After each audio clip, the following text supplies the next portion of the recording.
नमस्कार मित्रांनो, सुस्वागतम लक्ष्मीच्या पावलांनी या मालिकेच्या आजच्या भागामध्ये आता कला ही घरी आलेली असते देवीच्या दर्शनानंतर। तेव्हा मात्र काजल तिला पाहते आणि म्हणते की ओ खरी बाई, अहो कोण आलेला आहे बघितलं का? तेवढ्यात आता कला आत येते तर काजल म्हणते की या या या बसा बसा आणि कलाच्या हातातील बॅग वगैरे घेते आणि तिला बसायला सांगते। कलाला आता घाम वगैरे आलेला असतो। कला आवाज देत आईला म्हणते की आई पाणी आण ग मला। त्यानंतर आता इकडे चांदेकरांच्या घरात अद्वैत सुद्धा आता घरी येतो। अद्वैतला बघून आबा तर खूपच खुश होतात। अंजूला आवाज देतात, अंजूला पाणी घेऊन यायला सांगतात आणि अद्वैतला म्हणतात की ये बस खाता। सरोज, रोहिणी आणि राहुल तर तेथेच बसलेले असतात। अंजू ही अद्वैतसाठी पाणी घेऊन येते आणि अद्वैतला देते। तेवढ्यात राहुल, नैना आणि सरोज हे सगळेजण अद्वैतकडे बघतच असतात। त्यानंतर इकडे सुद्धा संगीता घाईने आता कलासाठी पाणी घेऊन येते आणि म्हणते की आलीस का? आणि कलाला बघून ती खुश होते आणि म्हणते की बरं वाटलं तुला बघून, बरं झालं तू आली। माठातील पाणी आहे, गार आहे, बरं ते सर्व जाऊन दे। अगं मला एक गोष्ट सांग, जावई बापू कसे आहेत? त्यावर आता ती ऐकून कला म्हणते की आई तुझी मात्र कमालच आहे। आणि हे बघ अगं, आयुष्यात तू फक्त जावई बापू बद्दल विचारते। तुझी मुलगी इतका मोठा प्रवास करून घरी आले, तिचा प्रवास कसा झाला हे विचारायचे सोडून, दर्शन कसे झाले, तुझी तब्येत बरी आहे का, हे सगळं काही विचारायचं सोडून डायरेक्ट जावई बापू बद्दल विचारते की जावई बापू कसे आहेत? छान, अगदी छान, अगदी मस्त। तेव्हा आता संगीता म्हणते की बाळा अगं तसे नाही, परंतु हे बघ अगं तू माझ्या समोर आहे, बरी आहे, तू अगदी व्यवस्थित आहे ही मला दिसते, परंतु जावई बापू इथून गेले होते आणि जावई बापू इथून गेल्यानंतर ते काही परत इकडे आले नाही, त्यामुळे ते दिसले नाहीत, म्हणून मी विचारते की ते कसे आहेत। आणि खरं सांगू का, मी तुमच्या दोघांची जी गाठ आहे ती अंबाबाईंनी वरतीच बांधलेली आहे। तेव्हा आता लगेच काजल म्हणते की हो आई, तू कालच हे सर्व बोलली होती। तेव्हा संगीता आता कलाला म्हणते की हे बघ तू देवी आईच्या पायाशी आता डोकं ठेवून आली, आता सर्व काही छान होईल, ते सगळं वाया नाही जाणार। तेव्हा आता कला ही आईला म्हणते की आई परत तुझे एकदा सुरू झालेस, असे काही होणार नाही। तेव्हा आता संगीताला धक्काच बसतो। संगीता आता थोडीशी गंभीर होते आणि विचारते की कला अगं असं काय बोलतेस? असं काही होणार नाही म्हणजे नक्की तुला काय म्हणायचं आहे? अगं तू जावई बापूंशी तेथे नीट तर वागली ना? तेव्हा आता कला म्हणते की हो आई, अगं मी त्यांच्याशी नीटच वाग। अगं पण तो तुझा जावई सारखं माझ्या मागे पुढे करत होतात की खरे खरे खरे। अगं कंटाळा आला होता मला, अगदी अगदी वैताग आला होता। आणि हे बघ अगदी संपलं ना सगळं आता काही। मग हे सर्व माहिती असून सुद्धा तो का परत असं वागत होता? उगाचच ना, कदाचित आई हे बघ मी जे काही करते ना त्याच्या उलट वागण्याची त्याला सवय आहे असं मला वाटतं। तेव्हा आता कला उठते आणि बॅग घ्यायला लागते तर संगीता म्हणते की बॅग धरते, तर कला म्हणते की अगं आई मी बॅग आवरते। तेव्हा आता संगीता म्हणते की मी तुला काय विचारते की अगं ते तुझ्याशी असं वागत होते, मग तू काय की उलट वागतेस बरं? तेव्हा कला म्हणते की अगं तो तर नीट वागेल, परंतु मी त्याच्याकडे बघितलं सुद्धा नाही, त्याला मी भावच दिला नाही। तेव्हा आता संगीता तिच्या मागे मागे जात असते आणि विचारते अगं एक मिनिट कला, तू भाव दिला नाही म्हणजे तू कसं वागली बरं त्यांच्याशी? तेव्हा आता कला म्हणते की आई हे बघ मी कशाला त्यांच्याशी नीट वागू बरं?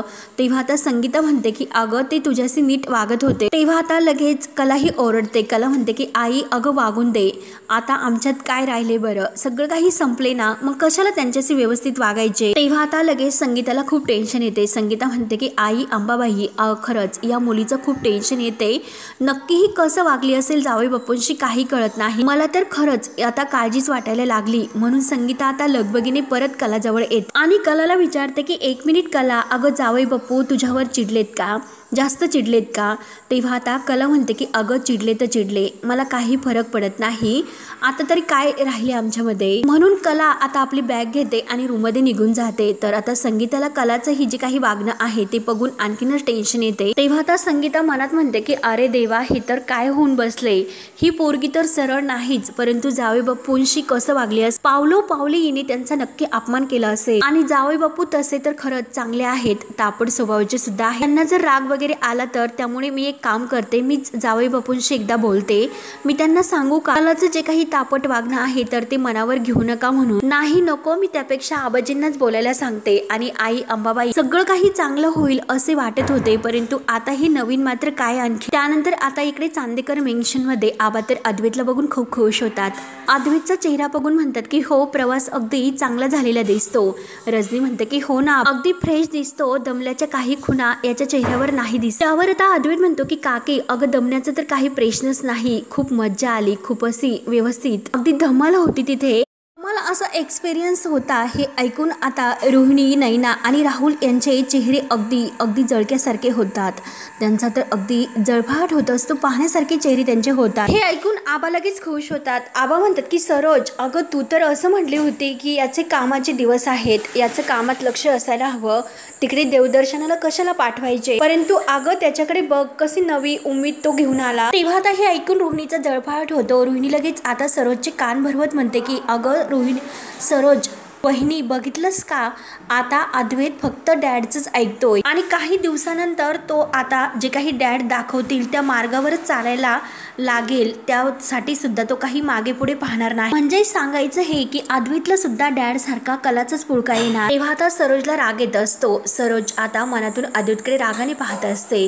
तर आता आबा त्यांच्या समोर आता अद्वैतला विचारतात की काय रे, अरे कला बरी आहेस ना. तेव्हा आता अद्वैतचं लक्ष सरोजकडे जाते आणि सरोज रागाने अद्वैतकडे बघत असते. हे अद्वैतच्या लक्षात येते. अद्वैत फक्त आता आबांना हो आबा असं म्हणतात. तेव्हा आता आबा मनात विचार करतात की नक्की याला काय झालं, म्हणजे यांच्या दोघांमध्ये सर्व काही फसलं वगैरे तर नाही ना, ठीक तर असेल ना सर्व काही, हा असं का वागतो आणि असं गप्प का दिसतो. त्यानंतर आता इकडे कला ही संगीताच्या हातात देवी आईचा प्रसाद आणून देते आणि संगीताला म्हणते की आई, अगं माझं दर्शनसुद्धा इतकं छान झालं, निर्विघ्नपणे सर्व काही व्यवस्थित पार पडले, चल आता मी फ्रेश होऊन येते. तेव्हा आता संगीता देवी अंबाबाईला हात जोडते आणि देवी अंबाबाईला म्हणते की खरंच आता सगळं काही छान होऊन दे, तुझी कृपा असेच यांच्या दोघांच्या या पोरावर राहून दे. त्यानंतर आता इकडे रोहिणी सरोजचे कान भरत असते की सरोज वहिनी, जर हे असं कायम चालत राहिले तर आपल्या हातात मात्र काही राहणार नाही. आणि तेवढ्यात अद्वैत आता काही न बोलता मी फ्रेश होऊन आलो असं म्हणत तो रूममध्ये जायला निघतो. तेव्हा रोहिणी म्हणते की अगं सरोज वहिनी, अगं तू तुझ्या मुलाला थांबव आणि चांगलं खडसावून विचार त्याला. तेव्हा आता अद्वैत रूममध्ये जात असतो तर लगेच सरोज त्याला थांबवते की एक मिनिट अद्वैत, हे बघ, जेव्हा तू कलाबद्दल बोलत होता तेव्हा तू माझ्याकडे का बघितलंस. तेव्हा आता अद्वैत म्हणतो की ते मला आवडेल की नाही हे मी बघितलं, तुला आवडेल की नाही म्हणून. तेव्हा आता सरोज म्हणते की अरे मला आवडत नाही तरी सुद्धा शेवटी तू केलंस ना. आणि ती आबांना म्हणते की आबा मला काहीतरी बोलायचं आहे. अद्वैत आणि इथे जे काही उपस्थित आहे त्या सगळ्यांनी सर्व काही ऐकून घ्या.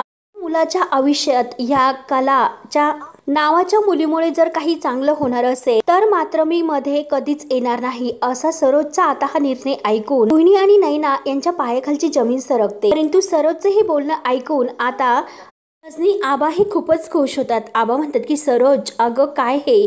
तेव्हा आता सरोज म्हणते की हो आबा, आणि आबांना सुद्धा खूप असा आनंदाचा धक्का बसतो आणि अद्वैतला सुद्धा. आता सरोज म्हणते की शेवटी माझ्या मुलाच्या आयुष्यात जर काही आनंदाचे क्षण जर येणार असेल तर ते मला अपेक्षितच आहे, त्यामुळे मला कोणतीही खुसपट नाही काढायची. आणि अद्वैत मात्र स्वतः काय चांगलं आहे काय वाईट आहे सगळं काही जाणून घेत, कारण तो शेवटी माझ्या संस्कारात वाढलेला आहे. आता सरोजचं हे बदलतं रूप बघून आबांना इतका आनंद होतो आणि सरोज आबांना म्हणते की आबा, तुम्ही सुद्धा म्हणाला होतात की अद्वैतला माझ्यामुळे पॅनिक अटॅक आला म्हणून. त्या दिवसापासून मी विचार करते की त्या मुलीविषयी जो काही राग माझ्या मनामध्ये आहे तर तो आहेच, पण ती मुलगी जोपर्यंत माझ्या मुलाला त्रास देत नाही तोपर्यंत माझं तोंड बंद ठेवेल. आता हे सर्व ऐकून रजनी, आबा आणि अद्वैत यांना खूप आनंद होतो. परंतु रोहिणी, राहुल आणि नैना यांचे चेहरे तर अगदी बघण्यासारखे होतात. आता सरोज म्हणते की जर ती मुलगी माझ्या मुलाला त्रास देते तर मात्र मग अद्वैत मी शांत नाही बसणार, मग मात्र तेव्हा मी बोलणार. सरोजचा हा निर्णय ऐकून रोहिणी आणि नैना यांचे चेहरे अगदी बघण्यासारखे होतात. अद्वैत मात्र आता या सगळ्याचा विचार करत असतो. तेव्हा आता सरोजचे हे बोलणे ऐकून आबा लगेच खुश होतात. आबा म्हणतात की झाले तर मग आता एक मोहीम मात्र फत्ते झाली. आई अंबाबाई आता सगळं काही काम छान होऊन दे बघ. तेव्हा आता लगेच राहुल रोहिणी जवळ येतो आणि रोहिणीला म्हणतो की मम्मा, अगं हे सर्व काय, अगं सरोज मामीने तर डायरेक्ट पलटीच मारली. आता नैना सुद्धा म्हणते की मॉम लॉ, अहो सरोज मॅडम काय इतक्या बदलल्यात, ते हे सर्व जे काही बोलत होतात त्यावरून काय होतं की सरोज मॅडम बदलल्यात म्हणून. तेव्हा आता रोहिणीला तर या सगळ्याचा विचार येत असतो. रोहिणी म्हणते की हो, आता देवालाच माहिती की सरोज वहिनीचा विचार का बदलले असतील. मला आता ह्या सगळ्याचा विचार करावाच लागेल. सरोजने वहिनीने इतकं का वेगळा निर्णय घेतला असेल, तिच्या मनातील विचार का बदलले असतील, या सगळ्याची माहिती तर मला काढावीच लागेल. म्हणून रोहिणी रागाने लगेच आता सरोजच्या रूममध्ये येते आणि सरोजला म्हणत असते की दरवाजा लावून, सरोज वहिनी बाहेर तुझे काही बोललीस. हे ऐकून मात्र माझ्या कानावर विश्वास नाही बसला. अगं, त्या कला खरे नावाच्या मुलीला तू स्वतःची सून म्हणून स्वीकारले का?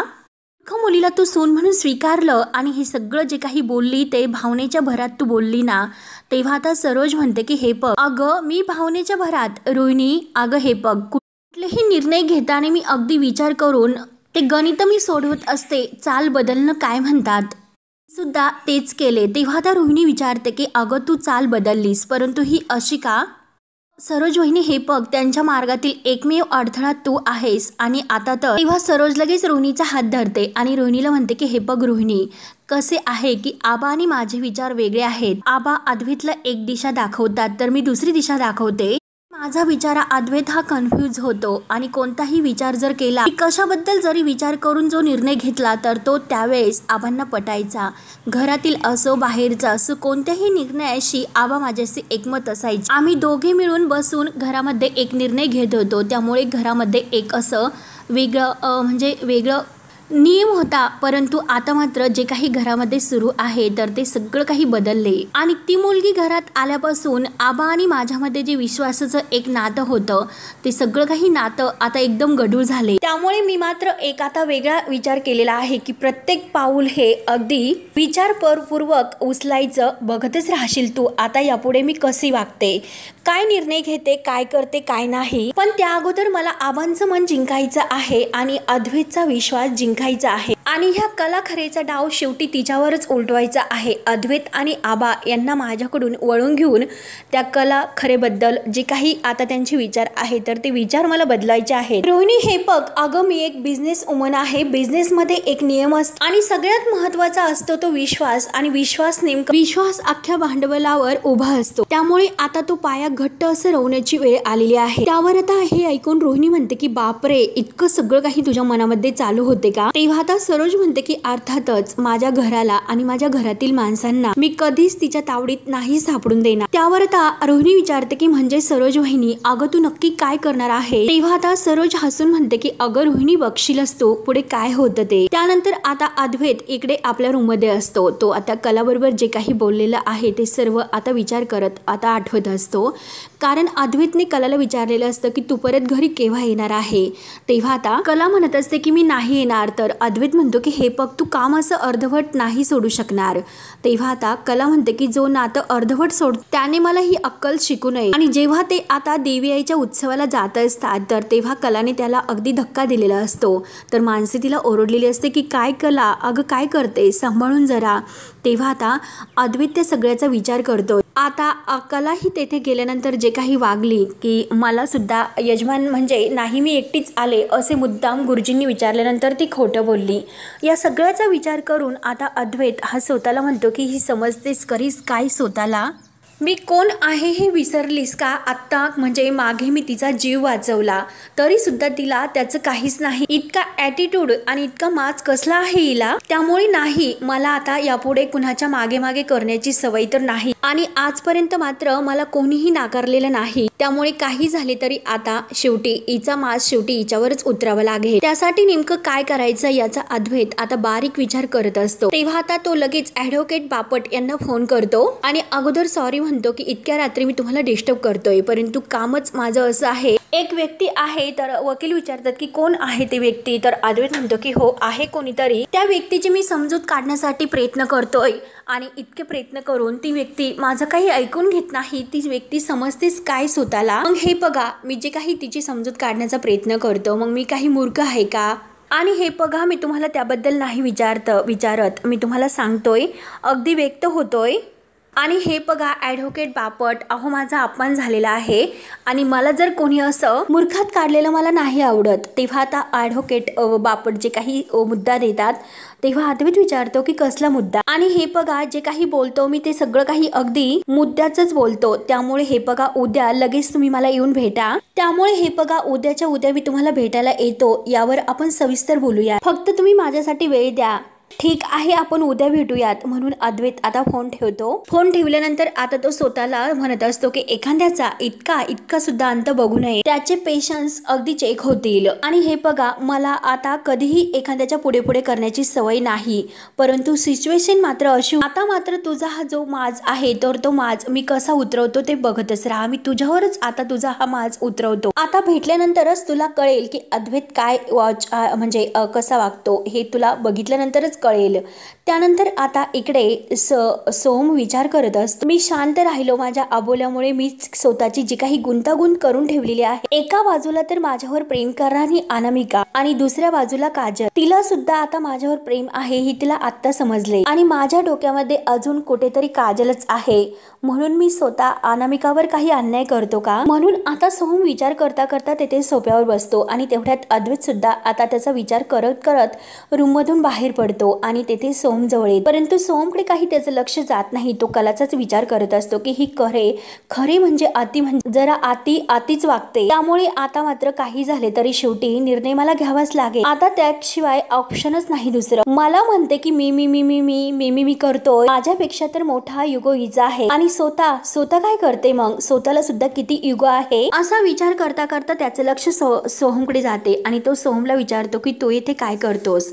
सोहम म्हणतो की अरे मी, आणि तू काय करतोस? तेव्हा आता अद्वैत म्हणतो की अरे माझं सोड, परंतु तुझे लग्न तर आत्ता झालेले आहे, मग तू अनामिकाला सोडून येथे काय करतोस? अरे तू रूम मध्ये असायला हवं. तेव्हा आता सोहम म्हणतो की हो, अरे पण अनामिका तिच्या आई बरोबर फोनवर बोलते आणि माझं जरा बसून काम जास्त झाले, त्यामुळे जरा पाय मोकळे करण्यासाठी मी खाली आलो होतो. आणि काय रे दादा, अरे काय झाले, तू कसला विचार करतोस? जरा टेन्शन मध्ये दिसतोय. तेव्हा आता अद्वैत म्हणतो की नाही, अरे काही नाही, कसला विचार नाही करत मी. आणि हे बघ सोहम, मी तुला एक विचारू का? तर सोहम म्हणतो की अरे विचार ना, परवानगी कशाला घेतो, विचार डायरेक्ट. तेव्हा अद्वैत म्हणतो की मला एक गोष्ट सांग, जर एखाद्याला कन्व्हिन्स करायचं असेल तर तू साधारण किती वेळेस प्रयत्न करत असतो? तेव्हा आता आबा मात्र मागे उभा राहून यांचं दोघांचं बोलणं ऐकत असतात. तेव्हा आता लगेच सोहम म्हणतो की दादा हे बघ, मी जी व्यक्ती समजून घेऊ शकते त्याला समजून शकण्याचा प्रयत्न करतो आणि कधी कधी मी एखाद्याला जास्त समजवण्याचा प्रयत्न करतो, परंतु जरीही त्याला स्वतःच्या मनाचंच करायचं असेल तर मग नंतर त्या व्यक्तीला मी सुद्धा भाव देत नसते. आणि कधी कधी तर मी शेवटी माझ्या मनाचेच करतो की आपण सुद्धा त्याला दाखवून देतो की तुमच्या मागे मागे नाही करणार. तेव्हा आता अद्वैत म्हणतो की म्हणजे हे बघ, आपण जे काही करतो तर ते करणं बरोबर असते का? तेव्हा आता लगेच सोहम म्हणतो की हो म्हणजे मला सुद्धा असेच पटते. तेव्हा आता आबा हे दोघांचं बोलणं ऐकून विचार करतात की अद्वैत असा विचार का करत असतील, मग नक्की हा अद्वैत आणि कला या दोघांमधील विषय आहे का? अद्वैत आता असं बोलतो म्हणजे नक्की त्यांच्या दोघांबद्दलच काहीतरी असेल याचा बारीक आबा आता विचार करतात. म्हणजे नक्कीच यांच्यामध्ये काहीतरी असे गंभीर झालेले दिसते, त्याशिवाय अद्वैत असं नाही बोलणार. तेव्हा आता अद्वैत असं बोलून जातो की त्यासाठीच उद्या वकिलाकडे मी जाणार आहे. तर अद्वैतचंही बोलणं ऐकून सोहम विचारतो की दादा अरे तू काही बोललास का? तेव्हा आता अद्वैत लगेच असा कावरा बावरा होतो आणि म्हणतो की अरे काही नाही, आणि तू कशाला लक्ष देतोस या सगळ्याकडे, आणि थँक्यू सो मच. त्याच्या हातामध्ये हात देतो. खरंच तुम्हाला छान असा सल्ला दिलास त्याबद्दल. आणि चल उठ बरं, तुला झोपायचं नाही का? आणि किती वाजले बघ ना. तेव्हा आता सोहम म्हणतो की हो बघतो आणि सोहम त्याला आता गुड नाईट करतो. तर अद्वैत पुढे जात गुड नाईट असं म्हणतो. तेव्हा आबा आता अद्वैतकडे बघून विचार करत असतात. सोहम आता विचार करतो की नक्कीच अद्वैत असं का विचारतोय आणि याच्या डोक्यामध्ये काहीतरी असे भलतेच विचार आहेत. नक्की हे विचार कला वहिनीबद्दल असतील असे का नसेल, म्हणून सोहमला थोडासा डाऊट येतो. कारण अद्वैत जे काही बोलतो त्यावरून सोहमला डाऊट येतो आणि आबांना सुद्धा. आता सोहमला एका दृष्टीने आनंद होतो की कधी काळी कला वहिनीला भाव न देणारा आता माझा दादा कधी काळी तर तिचा विचार सुद्धा करायला लागला, तिच्या विचाराने सुद्धा तो डिस्टर्ब होतो. बघून आता सोहमला आनंद होतो. म्हणजे नात्यात जे काही नातं नको आहे तर त्या नात्याला आता एक आकार सुद्धा यायला लागलाय, त्याची सुरुवात झालेली दिसते. अनामिका तर माझी जुनी मैत्रीण आहे, मग तिच्या आणि माझ्या नात्याला सुद्धा मला एक नवीन नाव द्यायला हवं. आता सोहमला जे काही अद्वैतचा विचार आहे तर तो सोहम आणि अनामिका यांच्या नात्याची सुद्धा एक नवीन सुरुवात केलेली आहे हे आबांना ओळखते. आणि आता अद्वैतमुळे सोहमला एक कलाटणी मिळते आणि सोहममुळे आता अद्वैतला एक नवीन निर्णय घेण्याचा एक असा वाव मिळतो. तेव्हा आता दोघेही आपापल्या रूममध्ये निघून जातात. तर आबा आता ह्या दोघांचं सगळं काही बोलणं ऐकतात आणि आता ते विचार करतात की आता काही झाले तरी मला एकदा अद्वैतशी या विषयावर बोलावंच लागेल. नेमकं याच्या डोक्यामध्ये काय असं सुरू आहे. त्यामुळे आता अद्वैत डायरेक्ट आपल्या रूममध्ये येतो आणि डिव्होर्स पेपर आहे तर ते डिव्होर्स पेपर कपाटातून काढतो आणि आता स्वतःलाच म्हणतो की उद्याच्या उद्या मात्र आता ह्या सगळ्या काही कागदाचा सोक्षमोक्ष लागायला हवा आणि परत तो डिव्होर्स पेपर कपाटातून ठेवून देतो आणि कपाट लावून घेता घेता तेवढ्यात आबा आत येतात. आता आबा हे अद्वैतला म्हणतात की अद्वैत, तर अद्वैत आता आबांकडे वळून मागे पाहतो. तेव्हा आता आबा आत येतात आणि विचारतात की अद्वैत, अरे तू काय म्हणाला? तेव्हा अद्वैत काही उत्तर देत नसतो तर आबा पुन्हा विचारतात की आबा, अरे अद्वैता तू काय विचार करतोस? अद्वैत आता कावरा बावरा होतो. अद्वैत म्हणतो की काय, कुठे काय? तेव्हा आता आबा पुन्हा विचारतात की अद्वैत, अरे तू काहीतरी म्हणत होता. तेव्हा आता अद्वैत म्हणतो की हो आबा, उद्या करायचं जे काम आहे त्याबद्दल बोलत होतो. तर आबांना संशय असतोच. आबा म्हणतात की नक्की ना? तेव्हा आता आबा पुन्हा त्याला विचारतात की अद्वैत, अरे तुझ्या मनात नक्कीच काहीतरी वेगळं सुरू आहे. तू जो काही विचार करतो त्यावरून मला समजते की नक्कीच काहीतरी वेगळं आहे. तर मला एक गोष्ट सांग, नक्की तू कसला विचार करतो? तुझ्या डोक्यामध्ये काय असं सुरू आहे त्याबद्दल मला सांग तू. तेव्हा आता अद्वैत अगदी शांत असतो आणि तो आबांना म्हणतो की आबा, मी जरा विचारात आहे. अगदी थोडासा कावराबावरा होतो आता हे सर्व म्हणतो. आणि हे बघा आबा, म्हणजे आता या वेळेस मी तुम्हाला काही सांगू शकत नाही. मला विचार करण्यासाठी वेळ हवा आहे. मुळात म्हणजे आबा, मनामध्ये इतकं कन्फ्युजन आहे, इतके विचार माझ्या मनामध्ये सुरू आहेत, मग त्याबद्दल मला तुम्हाला काही क्लॅरिटी देताच येणार नाही. त्यासाठी प्लीज तुम्ही मला थोडासा वेळ देताल का? तेव्हा आता अद्वैत आबांचा वेळ मागतो. त्यानंतर आता सगळं काही झाल्यानंतर मी तुम्हाला सविस्तर सगळं काही सांगतो. तेव्हा आता आबा म्हणतात की बरं अद्वैत, जसे तू म्हणशील, जशी तुझी इच्छा, वेळ आल्यानंतर तुम्हाला सगळं काही व्यवस्थित सांगू शकतो. तेव्हा आता आबा हे अगदी टेन्शन मध्येच थोडेसे बाहेर जातात आणि अद्वैतकडे वळून मागे पुन्हा बघतात आणि मनात म्हणतात की अरे, घाई गडबडीत तू मात्र काही असा उलटा सुलटा विचार करून काही विपरीत असं करून बसू नकोस. आई अंबाबाई ती आहे, ती सगळं काही ठीक करेल. आबांना आता अद्वैतची आणि कलाच्या नात्याची काळजी लागते. परंतु अद्वैत आता विचारत असतो, अद्वैतने असं काय निर्णय घेतलेला आहे याचा आबा विचार करत असतात. तर मित्रांनो, हा भाग येथे संपतो. पुढील भागामध्ये अद्वैत हा ॲडव्होकेट बापट यांना घेऊन खऱ्यांच्या घरी येतो आणि तेथे आल्यानंतर तो आता सगळेजण पाहतच असतात, या वकील साहेब या.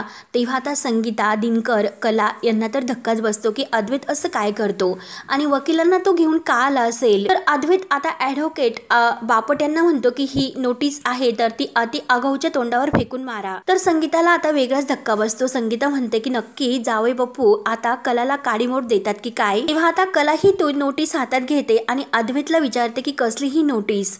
तेव्हा अद्वैत म्हणतो की अगं, प्रश्न विचारण्यापेक्षा तू स्वतः ही नोटीस वाच. डोक्यात राग घेऊन घर सोडून निघून गेली त्याची ही नोटीस द ग्रेट अद्वैत चांदेकर याने धरला खरेचा हात. तेव्हा आता अद्वैतने जे काही केलेले आहे ते बघून आता अद्वैतला तर आनंद होतच असतो, परंतु कलाला आता खूप राग येतो. कला रागाने आता अद्वैतकडे पाहत असते. तेव्हा मित्रांनो, आता त्या नोटीसमध्ये असं काय लिहिलेलं असेल आणि कलाला काय इतका राग अद्वैतचा आला असेल हे पाहण्यासाठी आपल्या चॅनलला नक्की सबस्क्राईब करत राहा. धन्यवाद.